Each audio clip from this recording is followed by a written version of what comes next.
నీ ముఖానికి చర్చ ఉండదు, ప్రార్థన ఉండదు, సహవాసం ఉండదు, ఇలాంటి సభల్లో గంట ఉండవు.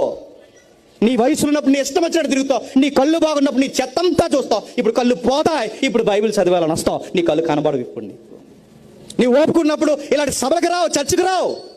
కూలి పనులు, వ్యాపారం, అది ఇది సంపాదన పోగేసుకోవడం అని తిరుగుతావు. ఇప్పుడు వయసు అంతా అయిపోయింది, ఇప్పుడు చర్చకు వచ్చి కూర్చుందంటావు. నిన్ను ఎవడు మోసుకొస్తాడు చర్చకి? అడుగుతున్నాను నేను. అయిపోయావు. ఒక పాట కానీ, ఒక ప్రార్థన కానీ, ఒక బైబిల్ చదువు కానీ, 60 ఏళ్ళ బతుకుల్లో నీకు దేవుడు అని ఒక్కటి చూపించు. ఆ వచ్చిన మందిరం దగ్గర మూలుగుతూ కూర్చున్నావు, వచ్చిన వాళ్ళందరికీ పేర్లెట్టి వెళ్ళిపోయి. ఏది నీ జీవితంలో దేవుడు భక్తి?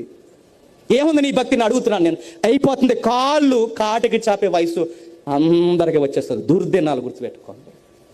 భయమో భక్తి, భయమో భక్తి, భయమో భక్తి. అందుకే రాత్రి చెప్పాను, తృప్తి కలిగిన జీవితం ఉంటే, ఉన్న దానితో సర్దుకుపోయి బతకడం నేర్చుకుంటే, మిగిలిన టయాన్ని దేవునికి ఇవ్వడం స్టార్ట్ చేస్తే, నిన్ను మృదువు వచ్చాక ఎత్తుకొని వాడు నీ యెహోవా. గుర్తుపెట్టుకో.